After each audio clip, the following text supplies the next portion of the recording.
خودی کا سر نہاد لا الہ الا اللہ۔ دیکھ رہا کہ یہ کیا کرتا ہے، اس کی باتیں سنتا ہے، چھپ کر بھی اگر وہ سازشیں کرتا نا سن رہا، اور وہ اس کا توڑ کرتا رہتا ہے۔ مکروا ومکر اللہ واللہ خیر الماکرین۔ لوگ اپنی چالیں چلتے رہتے ہیں کہ ہم یہ کر کے دکھا دیں گے، اللہ اپنے فیصلے کر رہا ہوتا فرشتوں کی کونسل میں، ہوتا وہی ہے جو اللہ چاہتا، ناکام رہ جائے۔ اور یہ قرآن مجید میں 3 موقعوں پر یہ آیت آئی ہے، اور تینوں موقع پر دیکھیں ایسے حالات تھے کہ نبی بچ نہیں سکتا تھا مگر اللہ نے بچا لیا۔ 3 موقع ہیں، اور اس لیے جو کہتے ہیں نا عیسیٰ علیہ السلام پکڑے گئے اور ان کو یہ کیا مار دیا، سب جھوٹے۔ اللہ نے تو جہاں جہاں یہ حوالہ دیا کہ لوگوں نے اپنی چالیں چلیں اور اللہ نے اپنی تدبیریں کی، اور اللہ کی تدبیر ہی بہتر ہے۔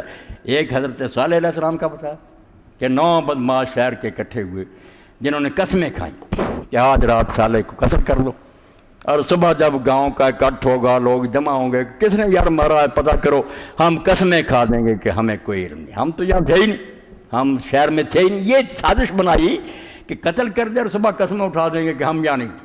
ایسا ہی کیا کہ صالح علیہ السلام کو گھیر لے اور قتل کر دیں، مگر صالح علیہ السلام کو اللہ نے بچا لیا، ان کا ایک رونگٹا بھی نہیں جو اس کا کچھ حرج ہوا۔ اور یہ سارے جو تھے رات رات عذاب آیا، پوری بستی اور 9 بدماش میں سب تباہ کر دی۔ اسی طرح رسول کریم علیہ السلام کا جب محاصرہ ہوا، سورہ انفال دیکھیں، فیصلہ کر لیا دار الندوہ میں اکٹھے ہوئے کہ یا ٹانٹا مکائے اس کا، سب نے فیصلہ کیا۔ کیسے؟ کچھ کہنے لگے ملک سے نکال دو، کچھ کہنے لگے بند کر دو، کسی نے نہیں یہ بات مانی، کہنے لگے نہیں یہ ٹھیک نہیں، بند کریں گے، اس کے ساتھی نکال لیں گے، باہر بھیجیں گے، یہ بڑا جادو بیان ہے، لوگ اس کے ساتھ مل جائیں گے۔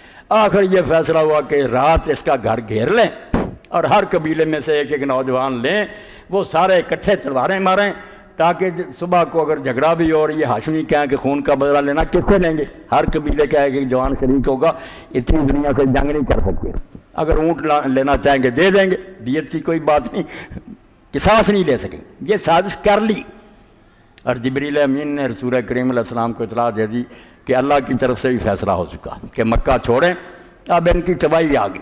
مکان گھیر لیا تھا نا، سارے کھڑے تھے تلواریں لے کر، رسول کریم علیہ السلام نے اپنی حضرت علی رضی اللہ عنہ کو سلا دیا۔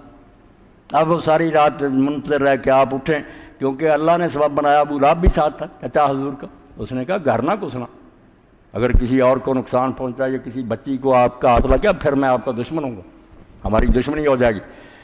رب نے سبب بنایا کہ اٹھے اور باہر نکلے۔ بس جب باہر نکلے حضرت علی تھے، رسول اللہ تو چلے گئے تھے پہلے، اب وہ حضرت علی کو کہنے لگے کہاں ہے بتاؤ بتاؤ، انہوں نے کہا میں کوئی ضامن ہوں، میری سپرداری میں دے گئے، مجھے کیا پتہ چلے گا۔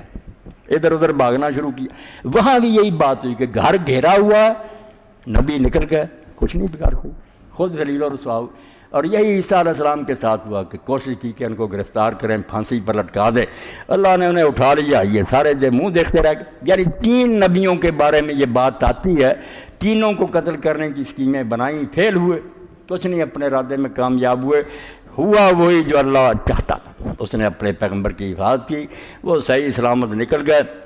اب ڈاکٹر صاحب نے عمرہ سے آئے، ماشاءاللہ مبارک کرے اللہ پاک، بتایا کہ انہوں نے دن کے وقت مدینہ منورہ کا سفر کیا، عموماً رات کو لے جاتے ہوئے، کہتے ہیں ہمیں پھر دکھایا اس ڈرائیور نے کہ یہ پلر جہاں بنے، یا وہ سراقہ جو تھا اس کے گھوڑے کے پاؤں دسے تھے، اب وہ بھی پیچھے لگ گیا تھا۔ آپ دیکھتے ہیں کہ لوگ اپنی کوششیں پوری کرتے ہیں کہ پیغمبر کو نقصان پہنچا دے، مگر یہ جانتے نہیں کہ انہ ہوا سمیع البصیر، وہ خدا سننے والا دیکھنے والا، وہ کہیں چلا گیا اپنے پیغمبر کے ساتھ۔ یہ سراقہ بھی تھا، اس کا ارادہ تھا نا کہ حضور کو گرفتار کر کے لوگوں کے حوالے کروں، کافروں 100 اونٹ انعام لوں گا۔ گھوڑا جو تھا وہ گرا، پھر فال دیکھی، پھر پیچھے لے گا، مگر پھر آخر زمین میں دس گیا۔ یہاں تک بڑی منت سماج کے ساتھ اس کی جان چھوٹی، معافی مانگی۔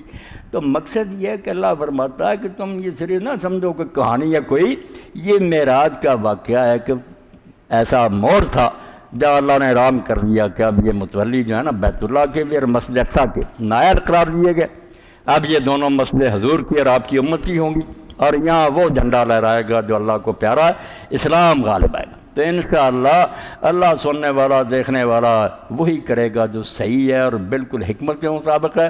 ہمیں چاہیے کہ اس مصیبت کے زمانہ میں اپنے پاؤں جو ان کو ڈگمگانے نہ دیں، اللہ سے مدد مانگتے رہیں، جتنی عاجزی کر سکتے ہیں کریں، اور جو ہمارے بس میں وہ کوشش کریں۔